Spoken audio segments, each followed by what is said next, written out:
Salut à tous et bienvenue dans l'épisode 275 de Geek Inc. Comme vous pouvez le voir, Cédric a un petit peu changé, il nous a abandonné pour cet épisode-là, mais on a gagné une nouvelle personne, une petite invitée surprise que Christophe a dénichée tout à l'heure.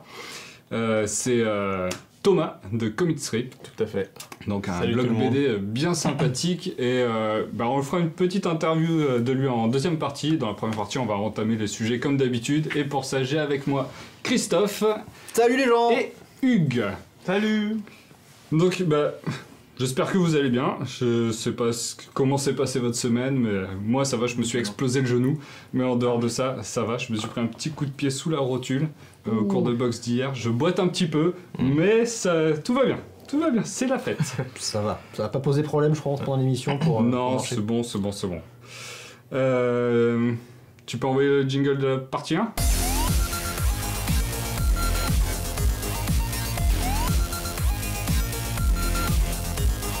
Alors, on va commencer par une petite news qui, moi, m'a fait un peu plaisir, mais un peu peur en même temps. Tac. Putain, c'est trop fort, la nouvelle régie. T'as vu ça, hein, ça beau. marche du tonnerre, c'est hyper beau. Donc, une nouvelle trilogie Star Wars a été annoncée. Donc, vraiment une nouvelle. Donc, c'est Rian Johnson qui s'occupe de l'épisode 8 des Derniers Jedi, qui apparemment a tellement plu à Disney qu'ils lui ont dit « Vas-y mec, tu fais une nouvelle trilogie, donc ça va être vraiment des nouveaux personnages dans une autre partie de la galaxie, on sait pas à quelle époque, on sait pas quand. Et voilà, moi ça me parle plutôt bien. Et petite news aussi, il y a une série live qui serait aussi en développement. Disney va sortir leur propre plateforme de streaming. Ouais. Et dessus, ils vont, pour faire attirer les gens, ils vont créer leur propre série live. Donc je sais pas ce que vous en pensez, si vous ça vous parle, si vous avez peur que ça fasse trop de Star Wars ou pas. Non mais c'est normal que Disney commence, on le savait qu'ils allaient exploiter plus la licence et l'ouvrir à plus de choses. La nouvelle trilogie, moi ça me choque pas, faut pas qu'ils dénaturent, après il y a des univers étendus aussi, tu sais, Ouais. voilà. Donc ils disent, bon, on a peut-être des trucs qu'on n'a pas exploités, on va peut-être les exploiter, ça peut être intéressant. La série live, j'ai un peu plus peur. J'ai un peu plus peur que ça part en dérive et on a souvent des séries comme ça, il y a des séries Marvel aussi, tu vois, qui partent d'un univers qui est très riche et qui en fait font de la merde avec. Ouais, Agent of Shield, Jet of Shield aussi, c'est vrai, donc Inhumans. là j'ai un peu plus peur. Inu quoi? Inhumans. Moi ça me fait un peu peur, mais après, au niveau des séries Star Wars, s'ils arrivent à faire au moins ce qu'ils arrivent à faire avec Rebels par exemple. Mhm. Moi j'aime beaucoup Rebels, ils ont vraiment réussi à faire un lien entre la première trilogie et l'épisode 4, 5, 6 avec des personnages vachement intéressants. S'ils arrivent à garder ce genre de truc là, pour moi j'espère que ça va être comme ça pourrait super bien aller. Ou encore, après, ouais, c'est comme tu dis, il y a tellement de trucs à exploiter, que ce soit C'est les ça. films... La nouvelle trilogie, pareil, on sait pas du tout à quelle époque ça va être, ce sera pas du tout a priori sur les Skywalker, ça va vraiment être autre chose. Donc est-ce qu'il va aller piocher dans l'univers étendu qui avait totalement été passé à la trappe ou genre choper un peu plus comme admettons qu'il fasse un truc génial en reprenant un peu de Knights of the Old Republic, le premier Ouais. jeu avec Carrément. une des meilleures histoires de Star Wars Je suis d'accord. existantes. Ah, je suis d'accord. Écoutez-lui, écoutez-le, je suis d'accord. S'ils arrivent à faire quelque chose comme ça, moi, je peux être que preneur, quoi. Ouais, c'est Après, faut juste qu'on soit pas lassé de Star Wars avant, parce qu'on a un film Star Wars par an. Limite, ils vont nous faire une Marvel où il va y en avoir deux par an avec un truc. Les Star Wars classiques, a priori, c'est bientôt fini. Il y aura la nouvelle trilogie. Après, les spin-offs, voilà, ça a l'air plutôt mal parti. Je sais pas si vous connaissez Rian Johnson, moi je le connais juste pour Looper. Ouais, c'est ça. Ah, c'est vrai.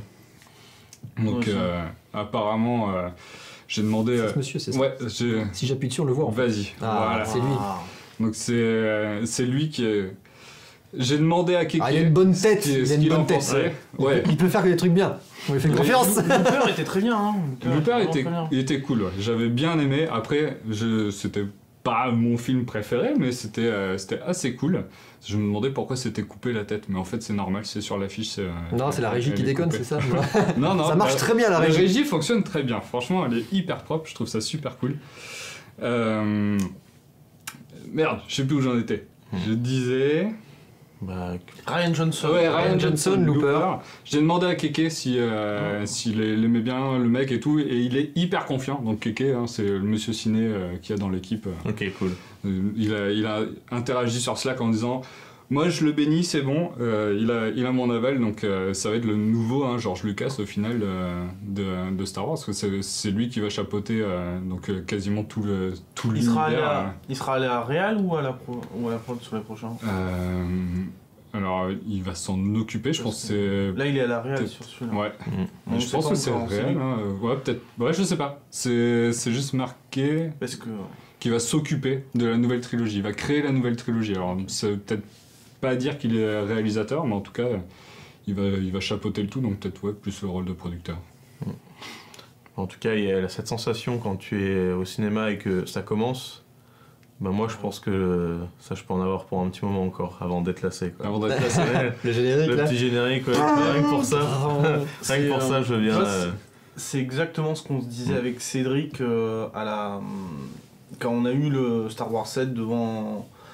Quand le générique est apparu, en fait on s'est dit, ce que tu disais Thomas, qu'on pourrait l'avoir plein de fois, ce moment où il y a le générique qui apparaît, et puis même si ça baisse en qualité, ça fait tellement plaisir d'avoir un Star Wars au cinéma.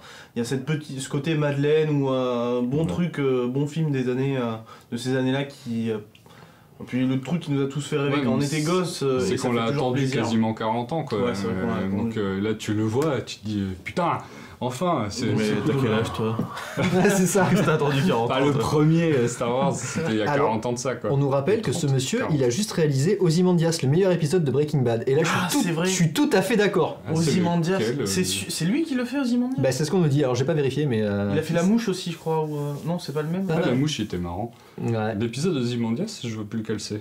Ah, moi, je me rappelle du nom en fait. Je sais plus précisément lequel épisode c'est, mais je me rappelle que ce nom d'épisode m'a marqué pour cette D'accord. série. Voilà. Ok. Moi, de toute façon, il est intervenu sur une des meilleures séries de l'univers, donc c'est bon. Moi, je confirme.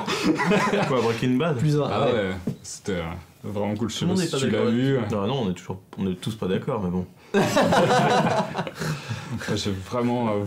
J'avais vraiment bien accroché Ouais. à cette série. Elle m'avait bien marqué. C'était une grosse surprise. Déjà, j'avais du mal en me disant ouais, c'est le père de Malcolm, je vais jamais pouvoir le voir autrement que le père de Malcolm. vache. Tu parles Bah là, du du premier coup, épisode, tu dis ouais. il est trop fort ce mec. Ouais, c'est clair. Mais Bryan Cranston, terrible. après, il y a une tension qui fonctionne bien sur toute la série, mais c'est un autre sujet. Alors, on va changer complètement de registre. Je vais vous parler d'un petit truc que j'ai découvert la semaine dernière. Moi. Donc, Un petit héros que t'as découvert la semaine dernière. un Il est pas petit très héros, connu, il c'est est ça. pas super connu. Non, c'est ce qui est assez nouveau. Tiens, ça n'a pas marché. Si. Vous avez cliqué en même temps avec Audrey. Ah, ok. Conflit de régie. Donc, c'est Batman, The Dark Prince Charming. Donc, la BD 1 sur 2. Et comme vous pouvez le constater, c'est une BD, c'est pas un comics. Donc, c'est du franco-belge. C'est Enrico Marini qui s'en est occupé.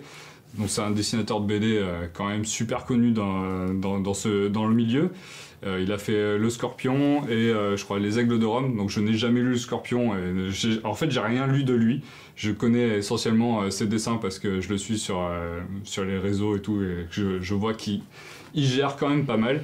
Et quand il avait posté les premières images de Batman, je me suis dit, ouh la vache, ça va envoyer du pâté. Genre celle-là. Genre celle-là. C'est une des premières qu'il a teasé.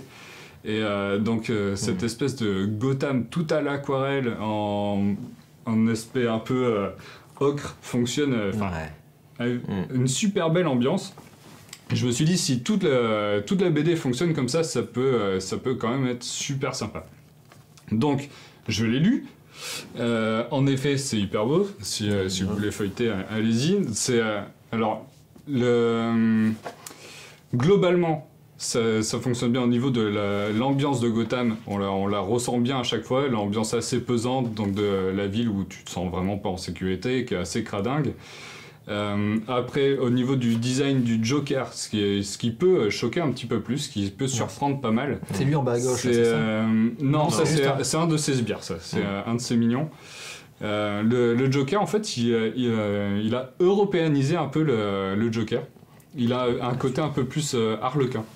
Ah ouais. Donc, il est vraiment plus clown de cirque qu'on a par chez nous. D'accord. Et ça lui donne un petit côté dandy plutôt efficace. Donc la personnalité du Joker est assez bien foutue. On a peur de lui, il est drôle. On a peur de lui, il a un peu... il peut changer très vite de personnalité. Limite un peu plus que psychopathe, il est schizo. Ouais. Donc ça fonctionne plutôt bien. Le Batman Bruce Wayne, Batman et Bruce Wayne sont très présents dans la BD. Donc autant l'un que l'autre. Et en fait l'histoire se passe plus autour de Bruce Wayne, où en fait il y a une nana qui vient le voir en lui disant, enfin c'est pas vraiment un spoil, c'est quasiment au début du truc, c'est cette nana, cette petite fille là, bah c'est la tienne. Et là il se dit bah, n'importe quoi, c'est pas possible. Et suite à ça va se dérouler tout un tas de trucs qui va faire chier Bruce Wayne et Batman.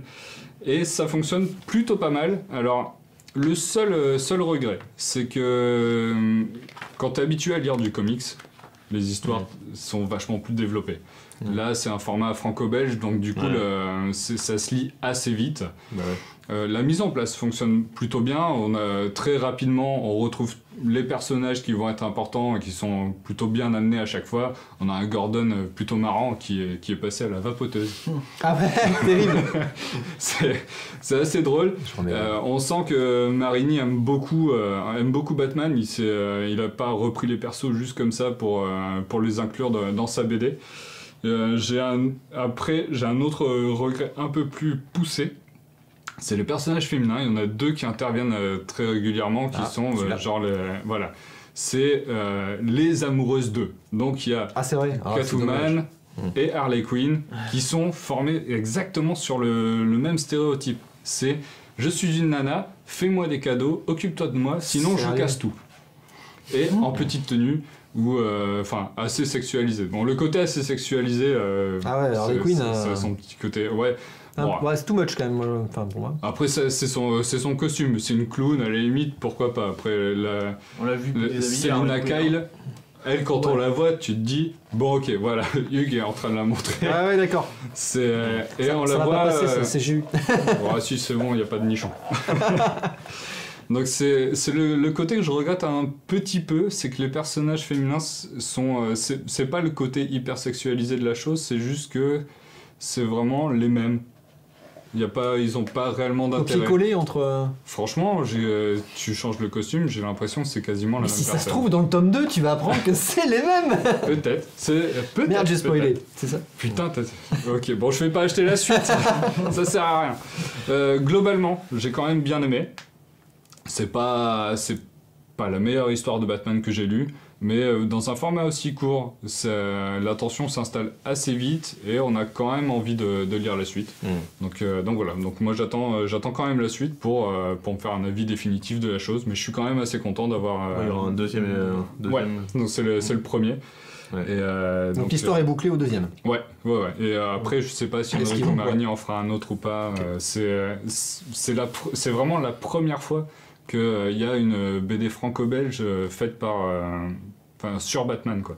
Donc c'est un événement historique, quoi. Donc si ça fonctionne, peut-être qu'il y aura d'autres dessinateurs qui pourront prendre la suite, ou Enrico Marini sera attitré pendant un certain temps. Alors là, moi, avant que je fasse un Batman, j'ai le temps. Hein. Il va falloir que je m'entraîne encore, que je finisse le démon noir avant ça. Donc voilà, je sais pas si vous l'avez lu ou pas, ou est-ce que ça vous intéresse? Est-ce que vous en foutez complètement? Non, alors je l'ai pas lu, je connaissais pas, ça m'intéresse, j'aime bien l'univers Batman, alors je suis moins fan que toi quand même, mais j'aime bien. Après c'est vrai que c'est un format intéressant, ça peut changer. Et j'aime bien les couleurs. Ouais. Le fait d'avoir ces choix de couleurs, c'est une des plus grosses qualités en fait de cette œuvre en gros. C'est vraiment l'aspect visuel qui est quand même hyper bien fouillé. On sent que le mec il a un level de ouf en dessin derrière. Donc ça cartonne pas mal.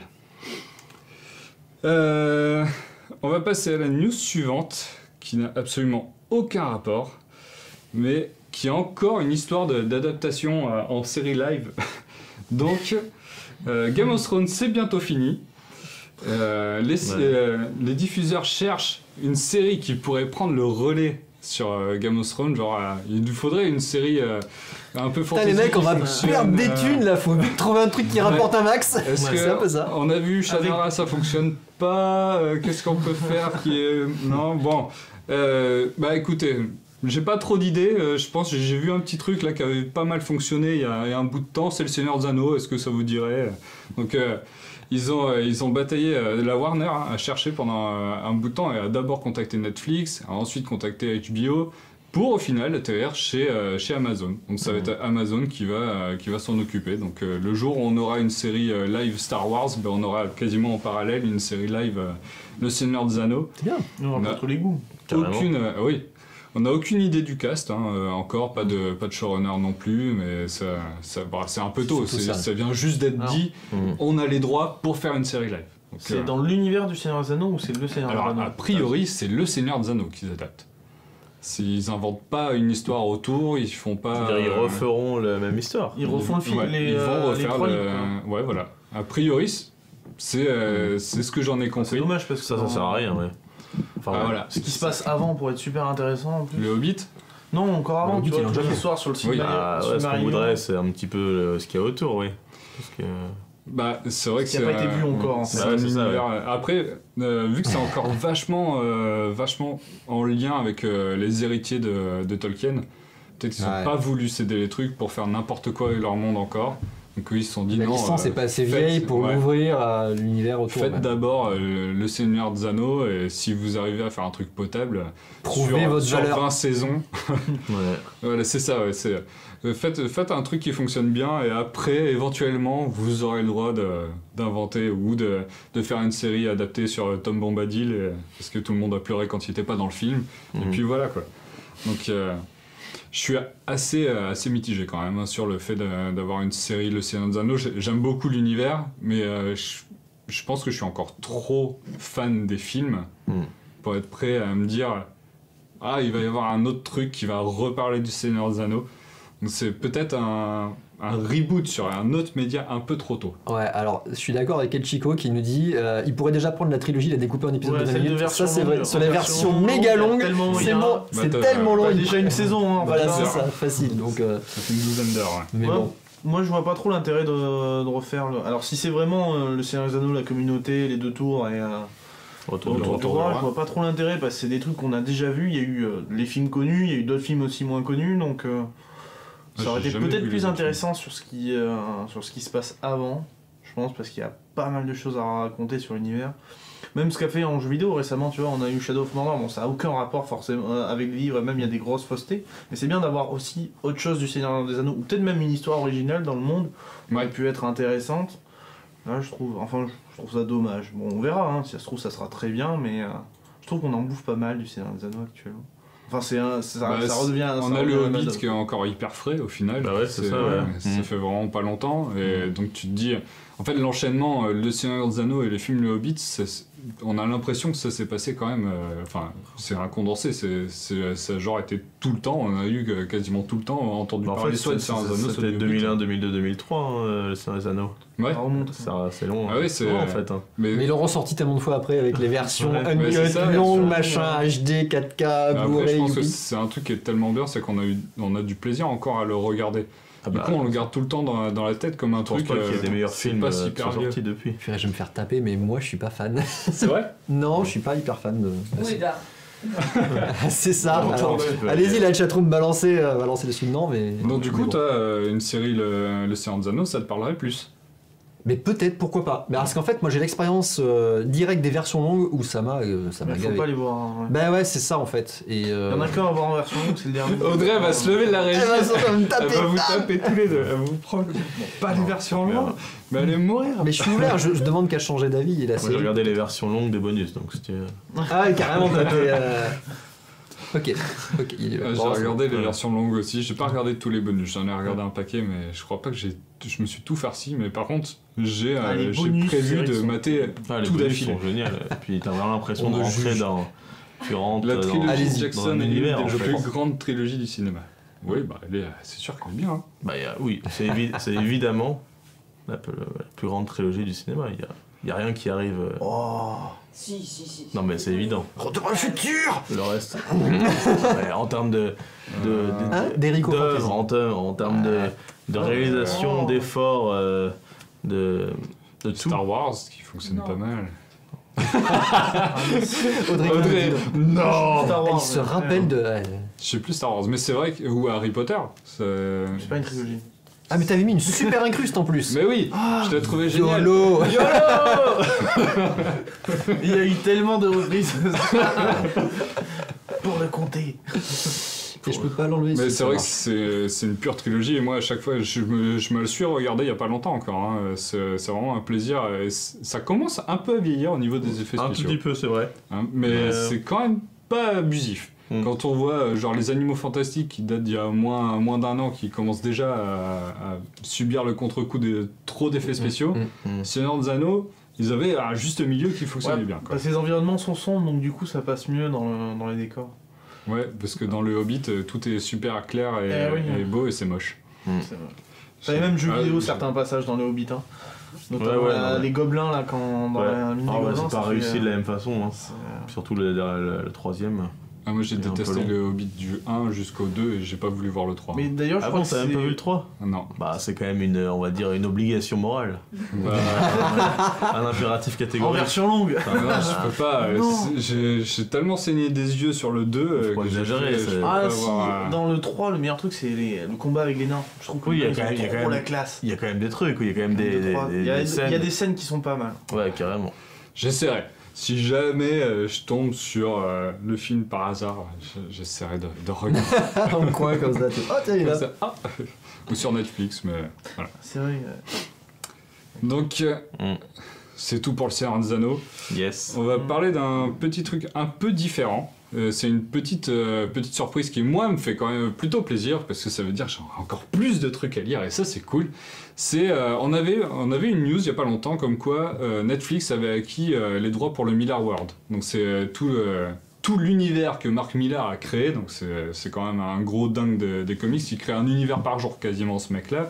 La dernière fois, il y a Charlie qui nous a parlé dans le presse. Après, il y a eu Huck, Chrononauts. Il y a eu, plus connu, Wanted, Kingsman. Enfin, Kick-Ass, il y en a une chier. Netflix a les droits sur tout ça pour en faire des adaptations live. C'est terrible.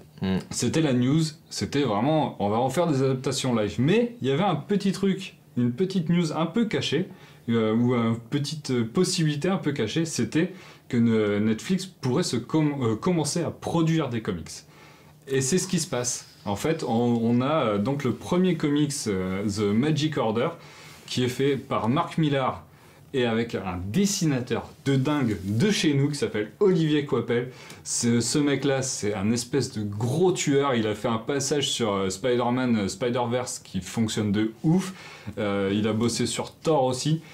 Alors, on n'a pas d'autres images que ça. Hein. Il n'y a que ça, c'est la couve, ce sera couve. C'est la couve, c'était l'annonce. Voilà, c'est Netflix. Coucou, on est là dans le game des comics, les gars. On va venir vous faire chier un petit peu. Bam, on est là. Voilà. Nous, on est pété de thunes. Contrairement aux autres maisons d'édition, on a un budget de dingue, donc on va pouvoir vous la mettre bien. Grâce à Inhuman. Vous allez bien. C'est ça. Vous allez bien nous sentir passer. Donc là, ce qu'on sait sur cette histoire, c'est une histoire de famille de magiciens qui protège les citoyens au jour le jour sans qu'on s'en rende compte. Et une nouvelle menace va débarquer et va changer tout ça. Donc il va y avoir du gros dawa et on n'en sait pas plus pour le moment. J'avoue que je suis super impatient de voir le résultat. Ce Mark Millar, il commence à être un peu critiqué. Il y en a beaucoup qui l'appellent maintenant le Besson des comics, quoi. Parce qu'il il arrive à créer un truc par jour et c'est un peu le même... pas le même schéma. Non, c'est pas vraiment le même schéma, mais ouais, voilà, peut-être un peu la même recette.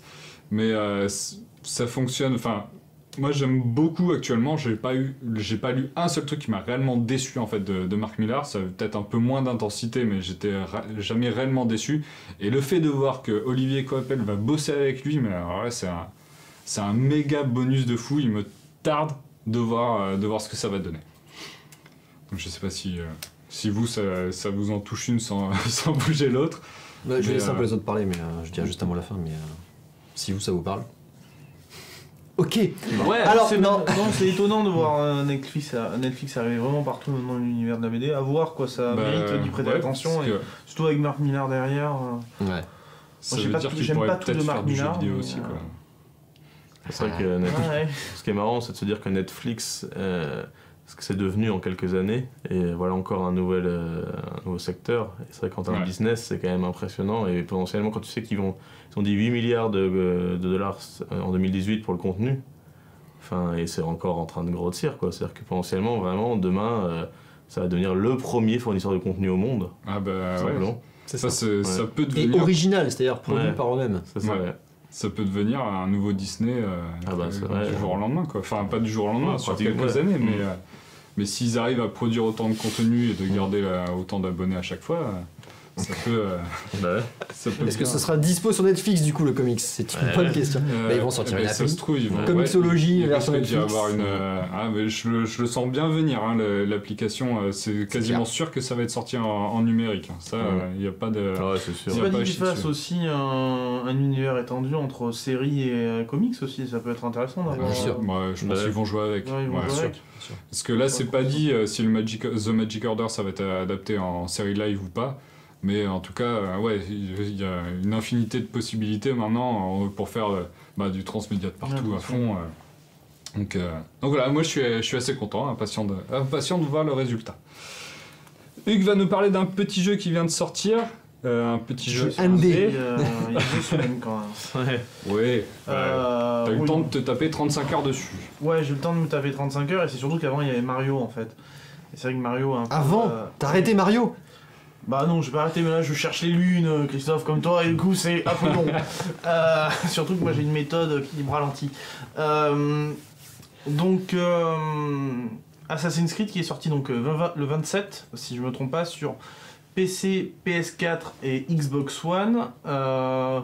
Tarif de 60€ comme d'habitude, avec des différentes versions, avec des DLC, des Season Pass, plein de trucs offerts dans le jeu ou pas.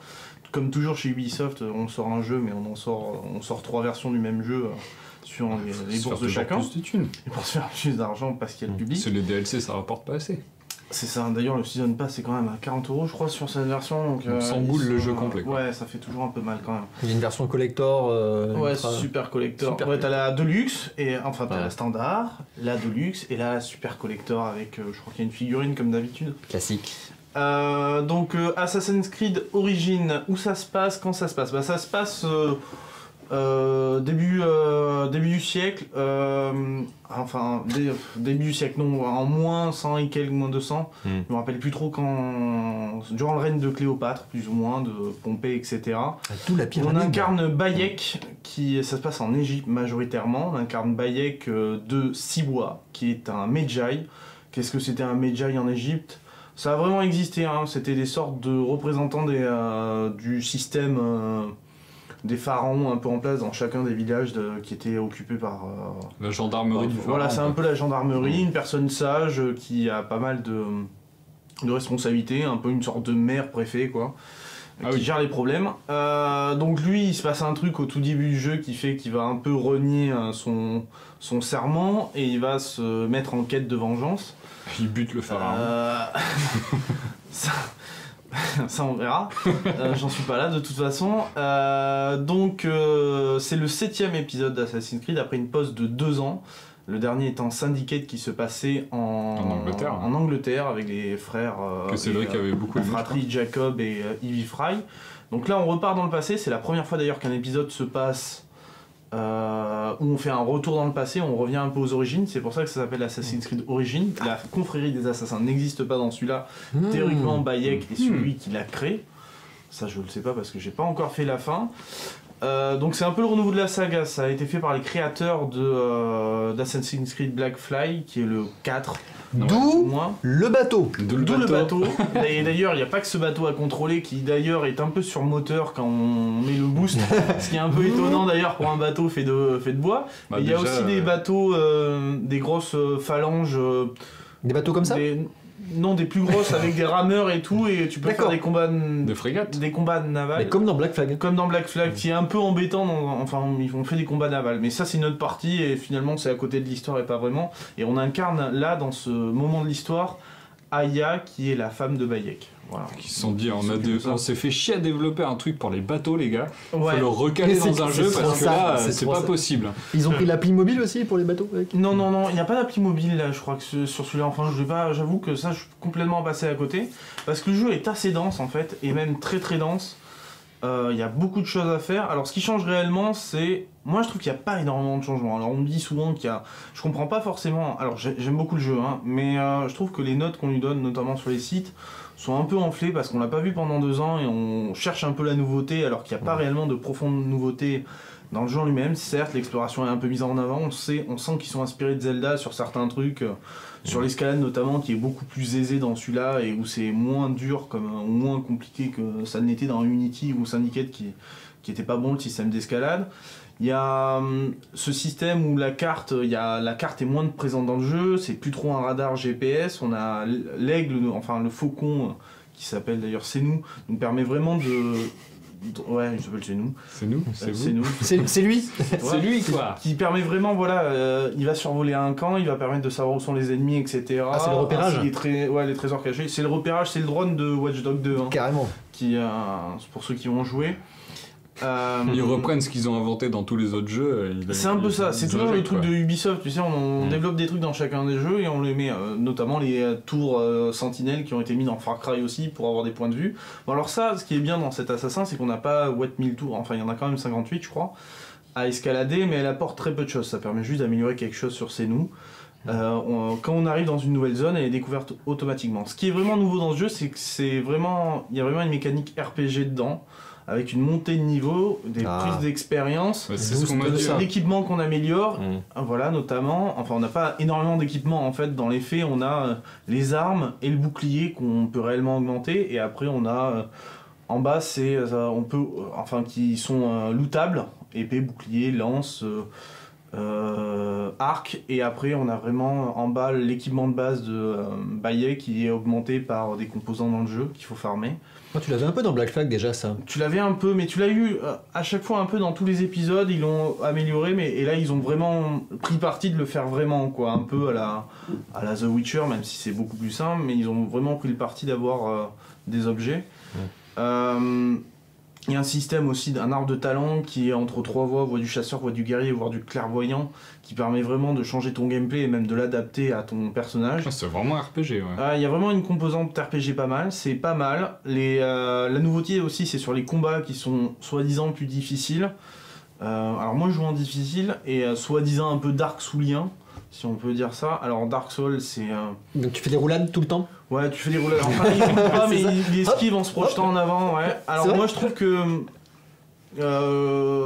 c'est pas mal, c'est mieux qu'avant. Les combats sont toujours, d'après moi, un peu faciles quand même, comparé à un Dark Souls. Et je les trouve de temps en temps aussi un peu aléatoires. De temps en temps tu te prends un coup et c'est pas normal parce que... physiquement il t'a pas touché en fait, ou t'es pas rentré en collision avec le personnage et donc du coup tu te prends des dégâts. Alors, c'est la hitbox de Hanzo, c'est la hitbox, t'as 4 mètres mais ça te touche. Alors les ennemis te touchent, par contre toi il faut que tu sois vraiment proche, là c'est bien fait, donc il y a du mieux. C'est encore perfectible comme beaucoup de jeux d'Ubisoft qui sont ça a été déclaré comme bug ou c'est juste vraiment le Non, gameplay c'est juste moi c'est l'impression comme ça, ouais. Tout le monde dit que tout va bien, mais moi je trouve vraiment que c'est... Alors c'est vrai que ton personnage c'est mieux, il est plus contrôlable. Quand tu tapes, t'es pas projeté en avant pour aller toucher ton ennemi. Si t'es pas assez près, tu tapes dans le vide. Mais par contre, de temps en temps, l'ennemi est un peu foireux, quoi. Notamment, j'ai fait un combat avec un éléphant. L'ennemi était totalement foireux à certains moments. J'ai fait les mêmes esquives à chaque fois. Donc c'était une vraie capture en fait. Une fois sur 2, une fois sur 3. Non, c'est pas une vraie capture. Ça. Non, mais ce que je veux dire, c'est que tu t'attendais à ce que ce soit t'as un truc sur l'éléphant ou comme ça, mais non. pas. C'est un vrai combat avec l'éléphant que tu fais. C'est un vrai combat avec l'éléphant. Mais ouais, d'ailleurs, en parlant de photo, il y a le mode photo dans le jeu qui est vachement bien fait. Et ça permet de faire des beaux clichés. Là, ça serait pas étonnant que ça soit pris avec le mode photo. Ouais. C'est pas moi qui l'ai fait, mais le truc est vraiment bien fait. 4K, HDR, Youpi, tout ça quoi. Le jeu, alors moi je le recommande, pourquoi ? Parce que c'est vrai qu'il y a pas mal de trucs qui ont été améliorés. Moi, je suis assez fan d'Assassin's Creed de base, donc j'ai un peu un avis biaisé, mais pour ceux qui aiment l'Egypte, encore une fois. Alors, Assassin, il faut toujours aimer un peu la période, ceux qui aiment bien l'histoire, etc.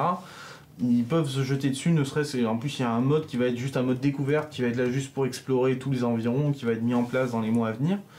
Ça reste... je connais plein de gens qui nous suivent, qui connaissaient pas forcément la franchise ou qui l'ont toujours regardé de loin et qui sont mis et qui trouvent ça génial en fait. Donc c'est un bon premier épisode pour découvrir, c'est ça que c'est un bon premier épisode pour découvrir la franchise. C'est peut-être mieux que ceux qui étaient... Si on a loupé le train d'Assassin, allez-y si vous êtes tenté parce que ça peut être un bon moyen d'y rentrer. Ah, moi j'avais l'histoire, complètement lâché. Il y a la méta-histoire qui est présente, ils ont essayé de la remettre un peu, on en apprend un peu plus sur ce qui s'est passé avant, passé, pour ceux qui comprennent.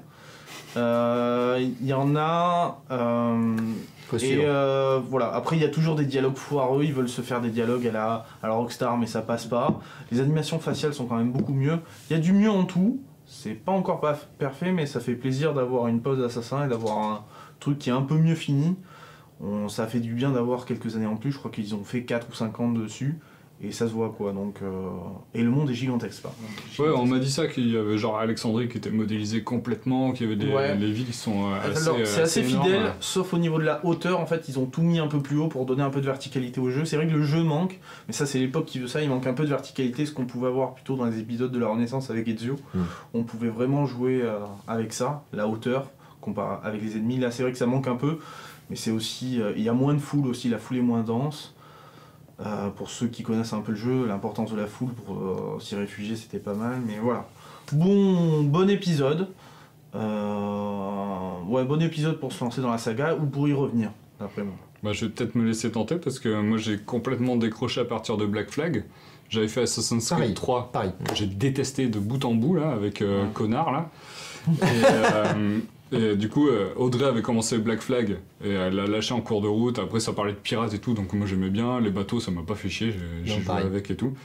Et j'ai complètement lâché après parce qu'il y avait plus la partie histoire que j'aimais vraiment beaucoup dans le présent avec le personnage qui n'existe plus maintenant. Et tout ça, ça me parlait plus du tout. Et après, j'avais Audrey qui a testé Unity, qui avait dit que c'était de la daube. Et Syndicate, on m'a dit que c'était pas terrible non plus, mais Cédric avait bien aimé. Et là, tu me dis que ça ressemble un peu à du Witcher. Ouais, c'est ça. Qui se passe dans l'Égypte ancienne, qui est une période que j'adore. Il y a peut-être moyen que il y a un saute peu des passages fantasy. Voilà. Quand tu te bats contre un olifant. Non. Ou quand tu te bats contre des divinités ou ce genre de trucs. Ouais. Ok. Pas plus. Est-ce que... Non. Ok. Bon, eh ben, écoutez les gens, ça va être la fin de la première partie. Donc on va enchaîner avec l'interview de notre invité.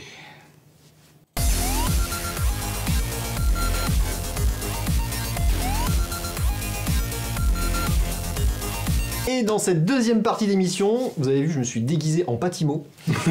Trop fort. Nous avons la chance de recevoir ce soir un invité de marque qui s'appelle Thomas, qui est membre de Commit Strip, puisque vous êtes plusieurs. Donc merci d'être là Thomas. Alors Commit Strip, je vais présenter un petit peu ça. Je pense qu'il y en a quand même un paquet dans ceux qui vous nous regardez là, qui connaissent déjà, mais pour ceux qui ne connaissent pas, honte à vous déjà.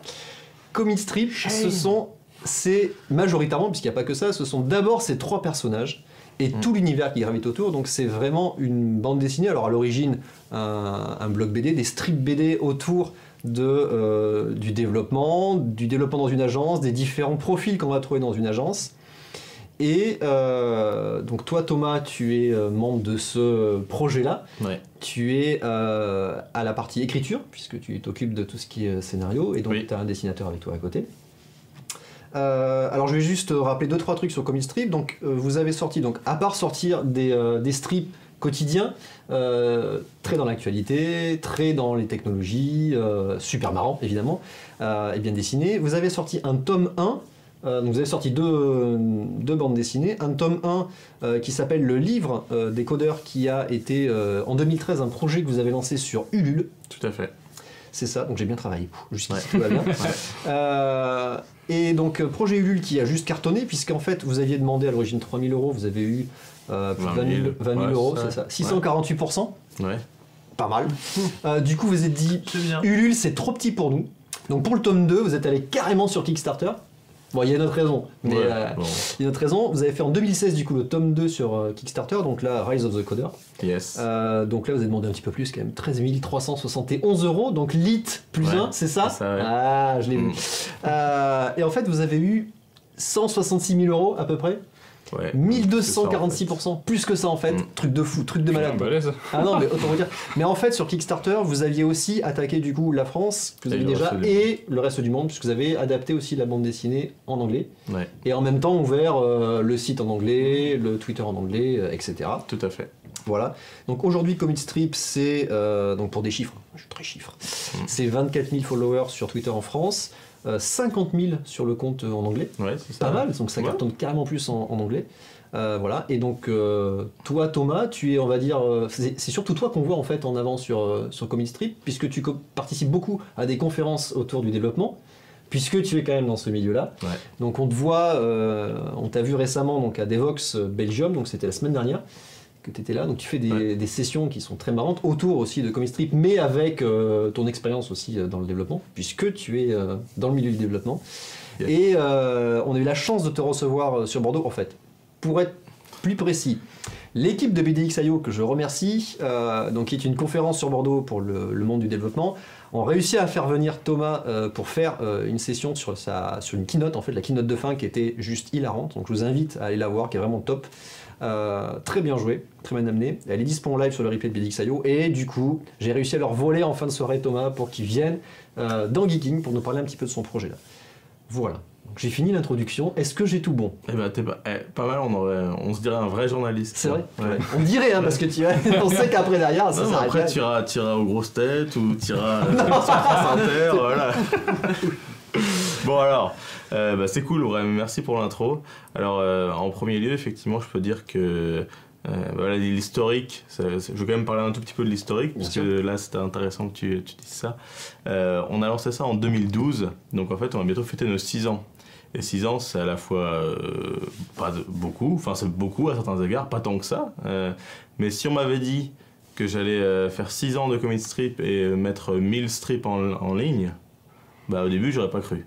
Parce qu'il faut quand même se dire qu'à la base, quand on fait un webcomic, on se dit, et là en plus sur les codeurs, je me dis, à la base quand j'ai dit ça à Étienne, alors pour la petite anecdote aussi, Étienne c'est un ami d'enfance, donc on s'est connus au collège. Et donc moi j'étais développeur, j'avais mon agence et tout, et puis à un moment donné je viens lui dire, écoute, viens on fait un webcomic qui parle des développeurs. Et donc lui il n'y connaît rien. Donc pour lui la différence entre JavaScript et Java, c'est script. Donc au final, il dit ouais ok on va dessiner. Et du coup je commence à faire quelques petits scénarios et tout, avec les collègues et tout, et puis je me rends compte que je me dis, bon on va faire 10, 20, 30, 50 strips. Et puis après, on aura fait le tour un petit peu de l'univers, quoi. Enfin, on aura fait des blagues sur les conversions, sur les passages en prod le vendredi et sur les stagiaires. Et une fois qu'on aura tout fait ça, terminé, quoi. Et en fait, j'ai eu faux parce que je me suis rendu compte qu'on est dans un écosystème tellement mouvant, qui change tellement souvent, qu'en fait, on va pouvoir faire ça toute notre vie si on veut. Parce qu'effectivement, si tu regardes quand on a créé en 2012 le blog, enfin il n'y avait pas de Docker, il n'y avait pas tout ce qui est React, Angular, qui sont des choses relativement récentes. Plein de gros mots. Voilà, donc en gros, là je parle de framework, de code, donc en gros, voilà, ça bouge très vite. Donc au final, là-dessus, on s'est rendu compte que ça n'allait pas s'arrêter et qu'effectivement on a fait 1000 strips en ligne, donc comme vous le voyez là à l'écran, ce sont principalement des strips quotidiennes, c'est-à-dire que on n'est pas sur du travail d'illustration aussi poussé qu'un le Marigny, là, le Batman qu'on a parlé tout à l'heure. Non, c'est vrai que le travail d'un webcomic qui se veut presque quotidien, donc on le fait pas tous les jours parce que on voudrait le faire tous les jours, mais des fois on est en conférence, des fois on a quelques petits contrats ou autres. Mais globalement, l'idée, c'est une strip par jour, donc c'est pas le même rapport au dessin. Parce qu'effectivement, Étienne pourrait passer 5 jours sur une planche pour en faire vraiment des trucs très poussés, mais c'est pas le but non plus. Non. Voilà. Donc voilà un petit peu pour le petit contexte de la naissance de Comic Strip, qui est donc né à Lyon, là où Étienne et moi on habitait à l'époque. Voilà. Bien. Donc, peut-être que je te laisse poursuivre si tu avais Il n'y a d'autres pas de questions. souci, Ouais. non, il n'y a aucun Ouais. problème. Donc du coup, bah non, tu as traité déjà des trucs dont je parlais, mais Ouais. c'est intéressant parce qu'effectivement, ton approche où tu dis que tu as lancé ça en disant, bon, on va faire 2-3 trucs, on va voir, et puis on aura fait le tour du sujet. Et en fait, ce que j'ai noté, c'est que effectivement, vous faites encore quelques blagues autour de ça, qui sont peut-être plus travaillées, ou plus sur des situations qu'on a l'impression d'avoir, que vous aviez vécues, que Ouais. tu as vécues. Ouais. Donc c'est vrai, on sent bien la réalité du terrain, et en même temps, vous faites des sujets très dans l'actu. Donc on a vu tout à l'heure le... WPA2. C'est ça, WPA2, donc la faille, Ouais. la faille cracks, Ouais. donc carrément dans l'actu. En plus, je l'avais utilisé pour la news qu'on avait traitée sur l'attaque. D'accord. Donc vraiment, juste et dans l'actu, donc et ça tombe toujours juste en fait. Autant les blagues, c'est dans l'univers du dev, Ouais. autant les comics dans l'actu. Donc, Bah, c'est ça. donc tu dois avoir un travail quand même de. Alors il y a peut-être des sujets qui viennent en fait au Voilà. fil de l'eau, et il y a peut-être des sujets comme ça qui sont dans l'actu où tu as un travail vraiment de veille D'investigation. et d'investigation pour Alors pour ça. effectivement, investigation, c'est un grand mot, mais certes, il y a 3 sources on va dire, d'inspiration principale pour les strips. Premièrement, c'est les true stories. C'est ce que nous, ça. les développeurs, on vit. Et quand je dis nous, c'est moi, c'est les gens que je vois en conf, vous, même les lecteurs qui partagent aussi des choses. Donc voilà, ça c'est la première chose qui nous inspire. La deuxième chose, évidemment, c'est l'actualité. Parce qu'effectivement, ça nous permet de rebondir des fois sur l'actualité et justement de traiter des sujets plus actuels. Ça, voilà. Et troisièmement, bah, effectivement, ça va être plutôt des choses qui vont être dans l'univers des geeks de façon plus générale, des anecdotes, pas forcément IT, mais des fois, effectivement, on traite des choses au sens large autour du... même moi, des fois, on parle de Seigneur des Anneaux, on parle un petit peu de films, voilà. Donc, c'est ce qui est un peu est notre source d'inspiration, sachant que quand même, pour ceux, effectivement, qui ont déjà vu ces strips-là, mais qui disent bah, je comprends pas tout et tout, c'est vrai que contrairement à un XKCD ou peut-être à d'autres comics américains, bah, on est vraiment sur les développeurs web et de façon plus générale les développeurs, donc c'est une niche. Alors certes, c'est pour ça que d'un côté, en termes de chiffres, à certains égards, c'est pas si gros, parce que même si on dit 50 000 followers en anglais, 20 000 en français, c'est pas mal, mais ça reste petit à certains égards, tu vois, à l'égard du web.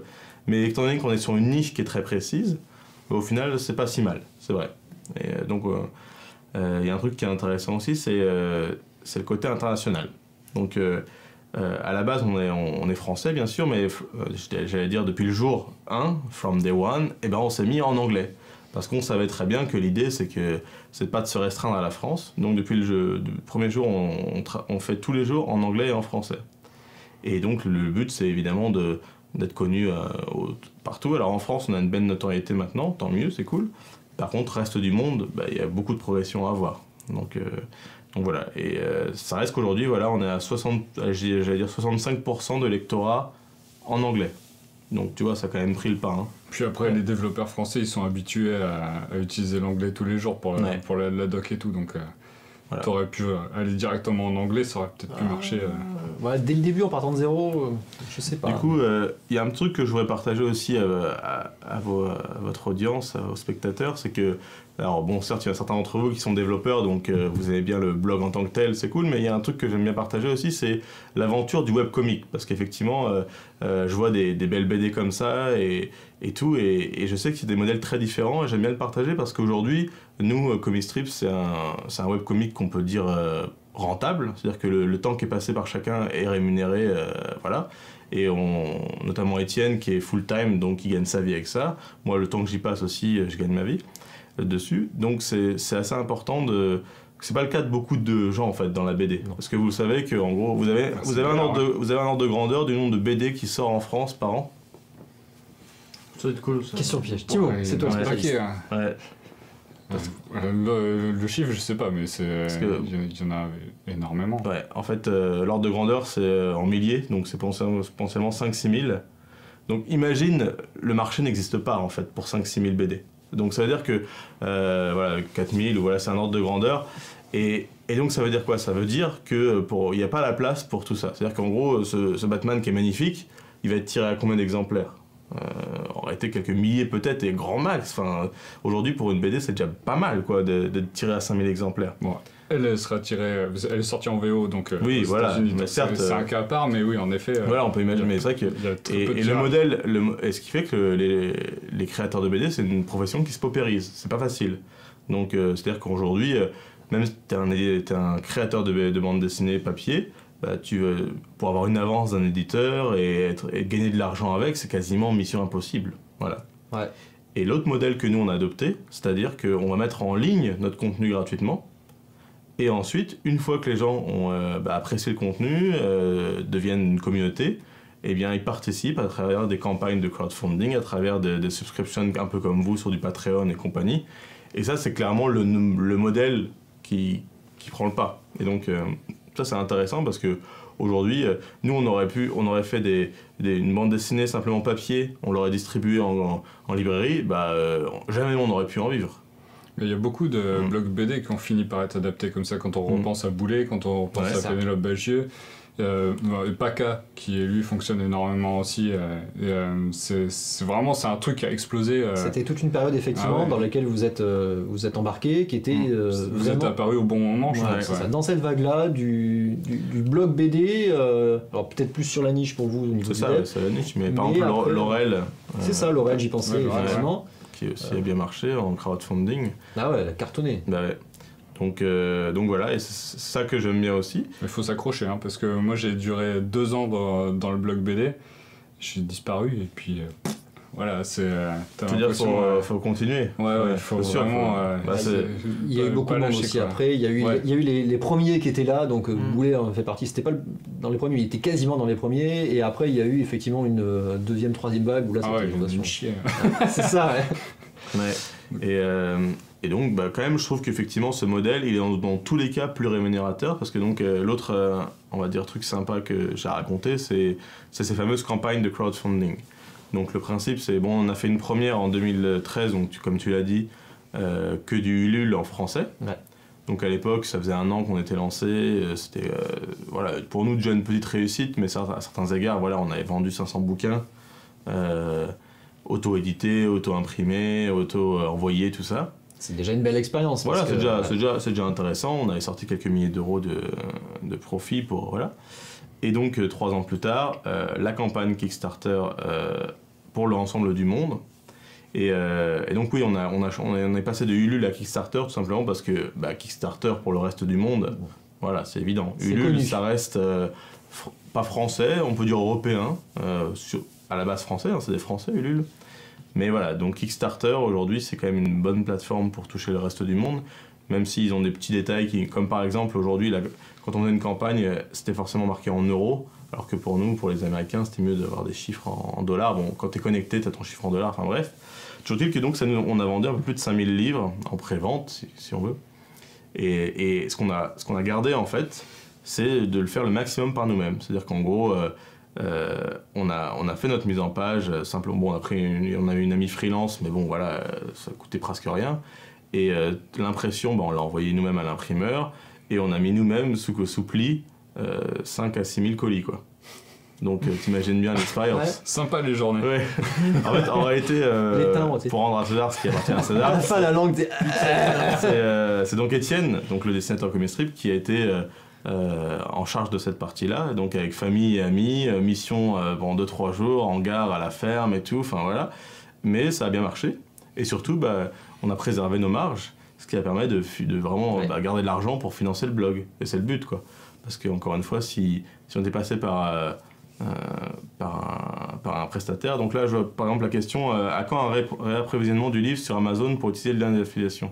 Alors en fait, le problème d'Amazon, pour les petits comme nous, c'est que c'est pas rentable. C'est-à-dire qu'en gros, vendre sur Amazon... C'est pas le premier à nous le dire. Ouais, c'est pas intéressant. C'est-à-dire que si par exemple on met le livre, on l'envoie à Amazon, c'est vraiment le truc de base, c'est qu'on l'envoie chez Amazon, ça rentre dans leurs entrepôts à eux, et ensuite c'est eux qui l'envoient. Donc c'est pas le market, on se fait référencer par eux. Donc ça, il faut l'envoyer, ça coûte déjà de l'argent de le renvoyer. Ensuite ils prennent une partie dessus, et ensuite eux ils prennent leur... tu récupères un petit peu. Et au final, avec rien que ces coûts-là, on perd de l'argent. C'est-à-dire que pour chaque livre vendu, on perdait de l'argent. Et tu peux pas te faire livrer de l'imprimeur direct chez Amazon sans passer par toi du coup? Alors, en fait, non, parce que si tu veux, Amazon, là, on n'est pas un circuit, on n'est pas un éditeur, nous. C'est-à-dire que eux, Amazon va dire, bah moi, Ok, je comprends.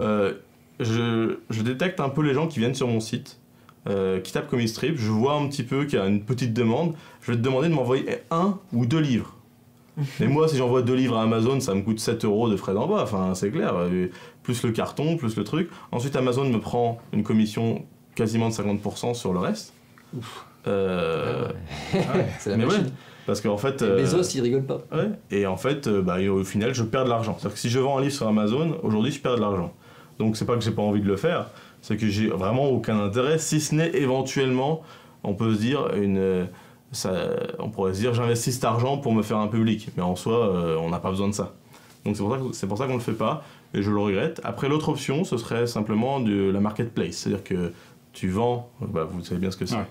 Donc, et ça, pareil, tu gères l'expédition, c'est juste que la boutique de vente, en fait, c'est Amazon en front de vente. Mais ils prennent quand même une commission pas négligeable. Et nous, l'arbitrage qu'on a fait aujourd'hui, c'est continuer à gérer ça sur un PrestaShop qu'on a installé sur notre site web. Donc, certes, c'est un peu plus artisanal, les gens doivent créer leur compte, on perd de la conversion, c'est évident, mais tant pis. On va se dire que... Donc c'est du 100% maison en fait. C'est complètement 100% de bout en bout. Ça veut dire que quand vous commandez... C'est ça, c'est des artisans de la BD. Bah ouais, non mais c'est vrai que quand vous commandez un livre sur le site Comic Strip, c'est-à-dire que Étienne il regarde ça, ok, bah, il a le livre, il fait un petit bisou, il met un petit mot, et puis après il va à la poste, il l'envoie, et puis vous le recevez, donc oui, c'est nous qui nous le mettons ça. C'est comme donc, Jeff avec la boutique Geeking, quoi. Voilà. C'est ça. Mais du coup, l'avantage c'est que on préserve la marge et que au final ça permet quand même de garder un... Donc ça c'est pas un truc que tu fais sur un très gros volume. C'est vrai que si on commençait à vendre des milliers de bouquins par mois, on ferait autrement. Mais là... Il ferait que de la logistique, Étienne, à la fin, et plus de dessin, ça serait compliqué. Mais c'est ça, mais on s'en est plutôt bien sorti quand même. Donc sur ces campagnes, ce qui nous a permis donc de, encore une fois, de financer en partie le blog. Voilà. Puisque... Donc Étienne est donc pour l'aspect du coup fonctionnement du coup de Comic Strip. Donc Étienne est à 100%, toi t'es en temps partiel, donc t'as un job à côté. J'ai mon agence dans le développement. Voilà. Ce qui te permet aussi d'intervenir sur les confs, de parler juste dans les... Surtout En fait, c'est sa veille. Bosser dans son agence, c'est simplement ça.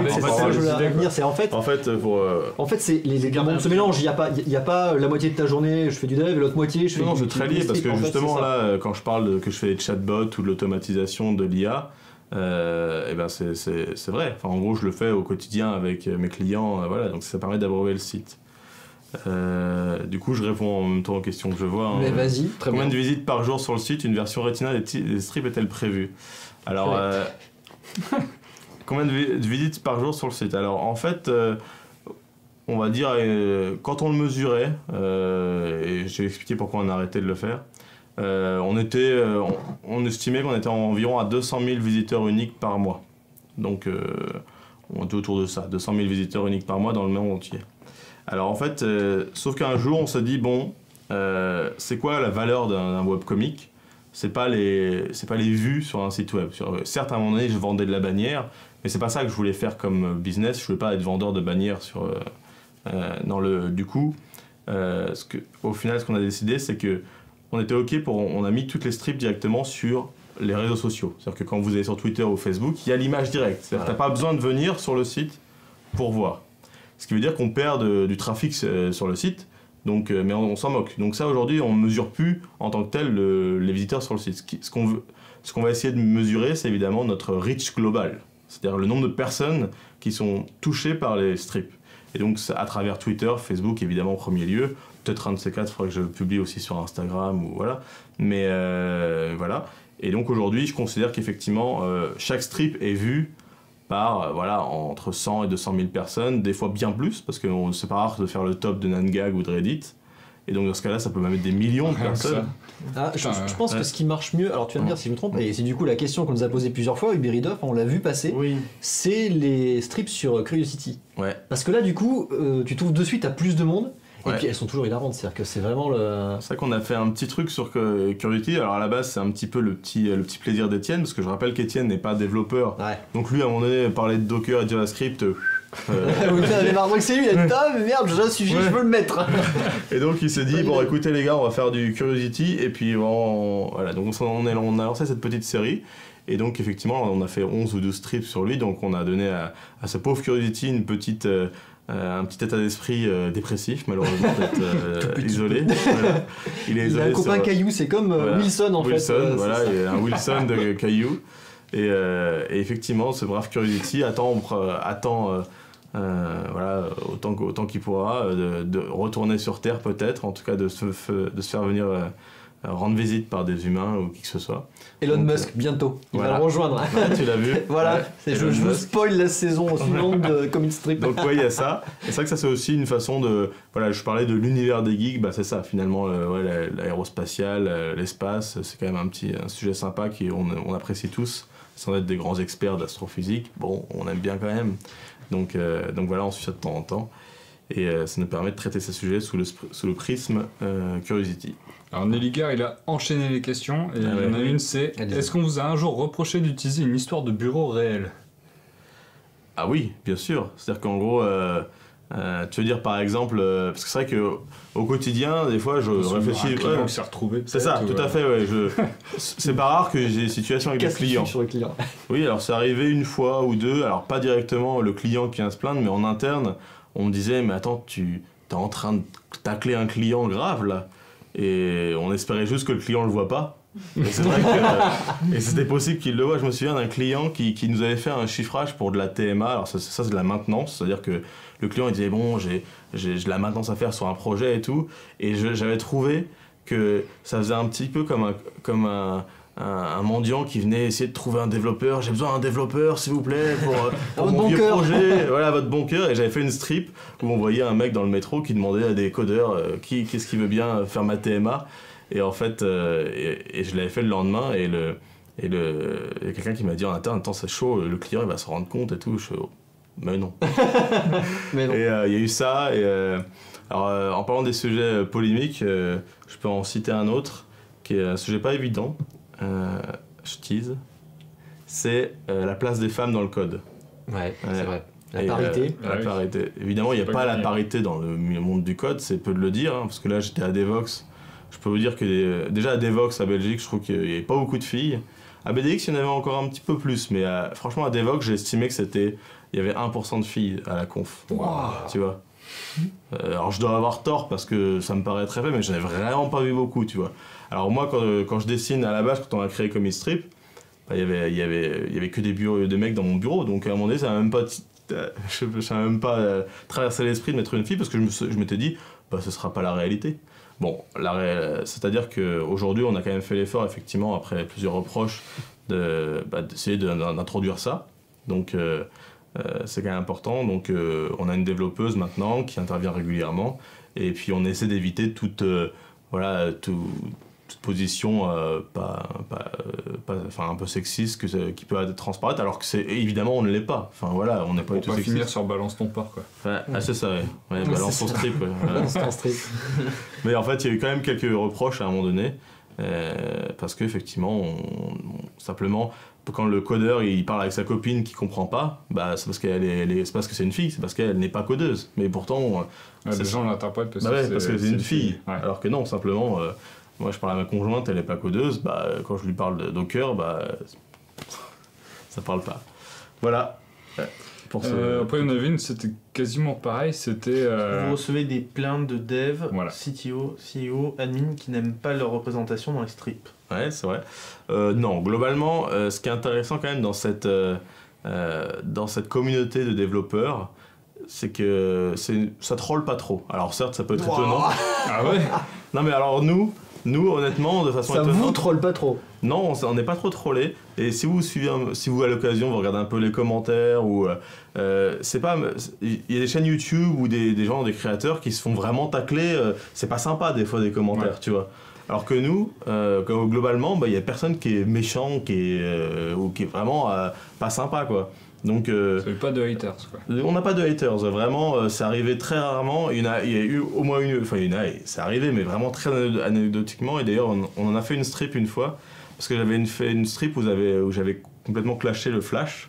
Donc gentiment, c'est normal, hein, j'ai le droit de cacher le flash parce que bon. Et t'en as parlé pendant la keynote de fin de BDXI aussi. Ouais, et le mec, il était flasher, il m'a envoyé un mail en disant ouais, tu te rends pas compte du mal que tu fais aux flashers, tu parles, c'est irresponsable ce que tu fais, et d'ailleurs, j'écris pour me défouler, j'ai pas besoin de réponse.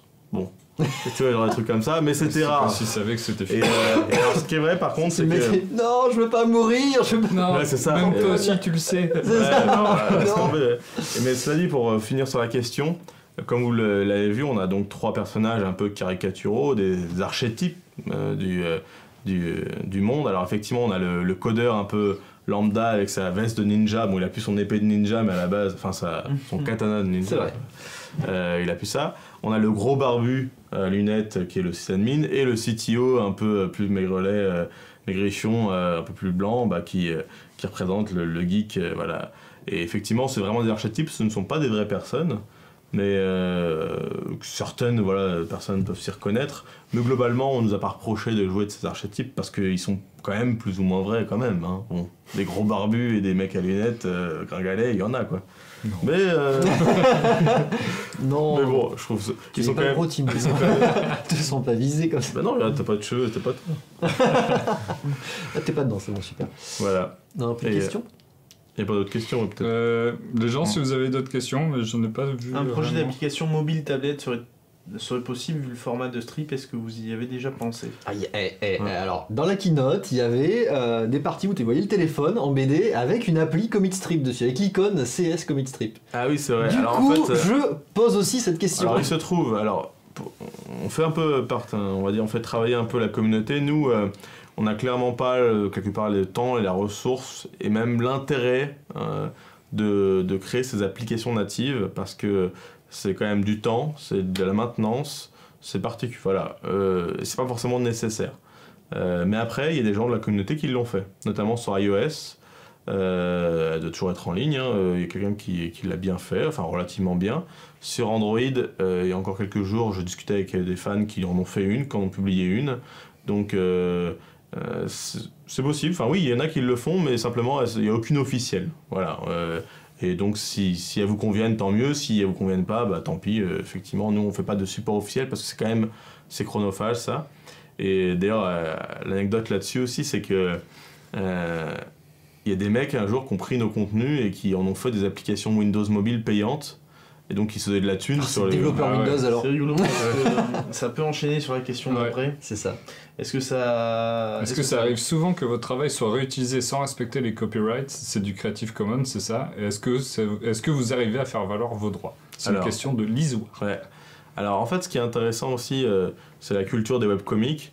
Et moi, j'ai grandi à une époque où j'ai piraté comme je respirais, comme tout le monde, je pense. Bah non, monsieur, pas moi. Non mais. Pire à quoi? Pro Adopi. Non, j'avoue que j'ai pas fait ça, mais. Non mais. Merde. En fait, ce que je veux dire, c'est que le modèle que j'ai contribué, qui me convenait pas, qui consistait à tout payer systématiquement, pas de licence globale, des choses comme ça, ça m'a jamais convenu. Et aujourd'hui, le principe, c'est pas à moi de vouloir protéger mon contenu absolument. Je le mets sur le web, à un moment donné, le contenu m'échappe, il ne m'appartient plus vraiment. C'est-à-dire que au niveau de sa diffusion, au niveau de sa diffusion.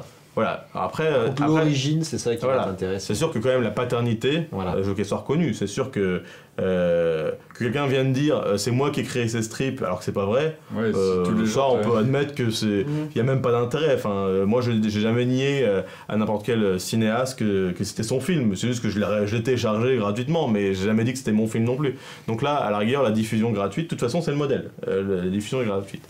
Après, quelqu'un qui ferait de l'argent, par exemple, en revendant des t-shirts. Voilà, en le mettant sur les t-shirts, en faisant de l'argent, c'est vrai que là on est dans des modèles où ce serait pas acceptable. C'est-à-dire qu'en gros, tu revends pas non plus, t'en fais pas profit. Donc nous aujourd'hui, c'est arrivé, ça arrive. Donc je parlais de Windows Mobile. L'autre anecdote assez drôle, c'est qu'il y a une grosse communauté russe, parce que sur VKontakte en Russie, c'est traduit en russe. Alors c'est officiel et tout. Ah, c'est marrant. Pas du tout. En fait, il y a des mecs russes qui s'embêtent à traduire toutes les strips. Mais genre ils prennent l'image, ils remettent effacent les bulles ils effacent les bulles, ils remettent le texte et tout, et ils ont 3, 4, 5 000 followers sur VContact, et les mecs on les connaît pas, tu vois. Et c'est parti, et donc quelque part, peut-être qu'ils font de l'argent avec, j'en sais rien, mais c'est-à-dire qu'à un moment donné... Alors on va appeler Poutine de suite, bougez pas. Non mais le pire, Oh Vladimir. c'est que le mec en question m'a plus ou moins envoyé un mail à une époque, et j'ai répondu, et j'ai reçu un not delivery, et en gros, il avait disparu. Donc, non c'est drôle, et donc finalement, c'est parti, c'est ça que j'aime bien quand même dans l'idée du web, moi je mets en ligne. Bah après ça se diffuse, il y a un mec qui a créé un compte comme strip iranien, un autre qui a comme... Même le compte anglais, il y a une anecdote sur le compte anglais. Ouais, ouais. En fait à la base j'avais créé un compte Twitter dans lequel je postais les liens vers les strips. Et en fait il y a un mec qui a créé un compte dans lequel il postait les strips en anglais, mais en tant qu'image sur Twitter. Bah ouais. Et donc ce compte Twitter anglophone, avec des images dedans, avait plus de followers que nous. Le compte officiel. Donc à un moment donné, je l'ai contacté, je dis qu'est-ce qu'on fait? Bonjour monsieur. Et il a dit, je lui ai dit bah tiens, je te file un bouquin, donne-moi ton compte Twitter. Et bien sûr, il a accepté avec plaisir. Et du coup, depuis lors, j'ai posté les strips directement dans le flux Twitter en tant qu'image. Et c'est notamment grâce à ce mec parce qu'il avait bien fait, parce qu'en fait, évidemment, c'était plus viral comme ça. C'était plus. Donc encore une fois. Je considère quand même que c'est plutôt une opportunité d'avoir justement cette diffusion. Je le vois pas comme un mal. Et si il y a un petit peu, on va dire, des effets de bord qui consistent à avoir des gens qui piratent, qui déforment, qui prennent de l'argent au passage, bah, c'est partie du jeu, quoi. Donc, bon, ça me dérange pas. Super. Donc en fait, c'est ça en fait, le principe c'est ça, t'as l'image et t'as le comic strip écrit en bas, comme ça c'est le principe de diffusion. C'est ça. Citer la source, non mais c'est très bien. Citer la source, c'est quand même le principe. Après, les gens peuvent bien en faire ce qu'ils veulent. Mais c'est comme tous les webcomics, grosso modo, c'est si vous voulez soutenir les gens qui sont derrière, allez acheter leurs BD, allez les financer, allez les rencontrer, allez effectivement... Je pense qu'il y a un petit parti pris dans la question. Ah, Nelly Guerre, là... Oui, les sysadmins. Mais t'es pas barbu pourtant. Donc oui, alors les sysadmins sont-ils les sauveurs de l'humanité? Ben effectivement... C'est pas sont-ils, c'est pourquoi vous ne les représentez pas comme les... Qu'ils sont, sauveurs de l'humanité. Ben, en fait, si tu lis bien entre les lignes, régulièrement on les considère comme... Dieu. Comme Dieu. Non, c'est vrai, parce qu'en fait, le problème du sysadmin, c'est que tant que le site est en ligne, ça va. Mais quand il n'est pas en ligne, il devient Dieu ou l'enfer, ce que tu veux. Tout le monde. Mais en fait, voilà, le sysadmin a... On l'a pas vu récemment du tout avec OVH. Hein. Du tout, voilà, pas du tout. Mais effectivement, j'ai une strip où on voit, il y a pas très longtemps que je l'ai fait, où on voit le sysadmin qui décède, mais qui est appelé à l'au-delà, dans l'au-delà, qui est appelé parce que c'est lui qui sait comment se passent les choses. Donc, certes, quelque part, peut-être pas un sauveur de l'humanité, mais peut-être au moins un immortel. Super. Mais écoute Thomas, merci beaucoup. Enfin, vous avez quelque chose à rajouter ou Ça pas? fait déjà longtemps. Bon, on est très bien, tout va bien, tout se passe bien, on est parfaitement dans les temps. C'est super intéressant. Donc pour te suivre, comicstrip.com, donc ça c'est votre site principal. Il y a dessus les strips en français et en anglais. @comicstrip sur Twitter et comicstrip_fr pour le compte français. Vous avez les strips qui sont publiés quotidiennement. Super. Voilà. Bah écoutez, merci. Du coup, la suite. Ça va? Tout va bien? Ouais, très bien. Ah bah ouais, tout va bien. La suite, alors Geeking, pour nous suivre, pour voir ce qui va intervenir bientôt sur Geeking. Donc geeking.fr/agenda, c'est marqué là. La suite, qu'est-ce qui va se passer? Demain soir à 21h, nous avons Nelly Guerre qui du coup, juste en dessous, qui nous dit merci là-bas, dans le genou de Hugues. Demain soir à 21h, du coup, qui poursuit la restauration de la Game Gear de Charlie. Et oui, regardez, on en était là. Waouh. Donc une émission électronique, tu vois, électroniquez-vous, sur lesquelles en fait, en plusieurs épisodes, il restaure du coup une Game Gear qui avait quelques petits problèmes. Du coup, on va avoir du soudage de condensateur demain soir. C'est cool. Et on passe un bon samedi soir. On passe un bon samedi soir avec une bonne ambiance, musique de fond et tout. Très bien. Non, surtout on a hâte de voir le résultat, quoi, une Game Gear qui marche. Dimanche soir, après, à partir de 20h30, on aura Family Sunday en mode canapé. Donc ça, c'est ce que m'a dit Rocher. Donc mode canapé, donc en fait ils vont travailler, n'importe quoi, ils vont jouer avec Aki à quelques jeux en multi local, voilà, donc vous allez voir ça va être sympa. N'oubliez pas, puisqu'on parlait justement de soutien, Pour nous soutenir, geeking.fr/don. Voilà. Donc si vous êtes... alors du coup, j'ai discuté aujourd'hui avec des gens qui nous connaissent à Geeking, puisque j'étais à BDX.io, des gens qui sont Amazon Prime, mais qui sont pas sub sur Twitch. Donc ça, c'est une faute grave.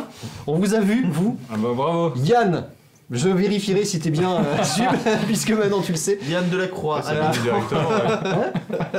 Alors, en fait, du coup, je vais expliquer le principe. Ouais. Quand tu es Amazon Prime, donc tu es abonné à Amazon pour avoir tout le contenu premium, tu as droit sur Twitch à un sub gratuit. Donc c'est un abonnement que Un abonnement à une chaîne. Il t'offre un abonnement à une chaîne. Et tu peux soutenir une chaîne, donc une chaîne Twitch au choix. Donc c'est un renouvellement à faire chaque mois. Par contre, c'est Moi pas aussi, encore, je suis Amazon c'est pas Prime. encore top. T'es Amazon Ah, Prime. Bah voilà, tu Allez sais bien, quoi faire. allez bien, on est sympa. Allez bien, on est bien. Voilà, et donc ça contribue à hauteur de 3$, je crois, sur, Ah ouais. pour nous. Ah, c'est quand même pas mal. Voilà, donc ça te coûte rien, c'est merveilleux. 3$ x 12, donc 36$ par an. Et voilà. Alors, C'est alors toujours que ça. alors C'est que ça toujours coûte sympa. 50 balles par an. Amazon Prime. C'est ça. Alors Ouais. voilà, c'est depuis C'est qu'Amazon quelque a chose racheté de- Twitch, effectivement, c'est une synergie qu'ils vont Ouais. mettre entre les deux. Et en plus de ça, il y a t'as des loots, hein, puisque Ouais, t'as des loots, ouais. puisque- des loots sur des Twitch, jeux, t'as des ouais. loots sur Twitch, puisque t'as pas mal de Ouais, contenus d'accord. supplémentaires qui sont Il y a disponibles un pour certains. paquet de cartes dorées sur Hearthstone. Voilà, donc Ouais, sinon Patreon, Paypal, enfin allez-y. Geeking.fr/don, l'affiliation aussi. Du coup, je remercie aujourd'hui tous ceux qui étaient là. Timo qui a assuré comme un chef. Captain Hugues qui fait très bien qui traîne dans les Hugues. pyramides. Moi-même, donc Chris Kamikaze, vous avez là, Comic Strip FR et Audrey à la régie Pour qui la a dernière assuré fois. aussi. C'était Ah oui, sa c'était sa dernière. dernière. Ah bon, pourquoi Ce Parce que n'est- le régisseur est de retour de vacances. Ouais, c'était notre remplaçante. C'était l'intendante de la régie. Mais en Voilà. fait, elle co-anime aussi l'émission, Voilà, donc maintenant, il va voilà. falloir revenir sur le canapé puisqu'elle a plein de trucs à dire et tout à l'heure, elle retourne sautait de la sur chaise là, l'ordre. quand on parlait de l'ordre des Ah ouais. Voilà, merci à vous et à bientôt. Ciao, ciao. Ciao. Ciao.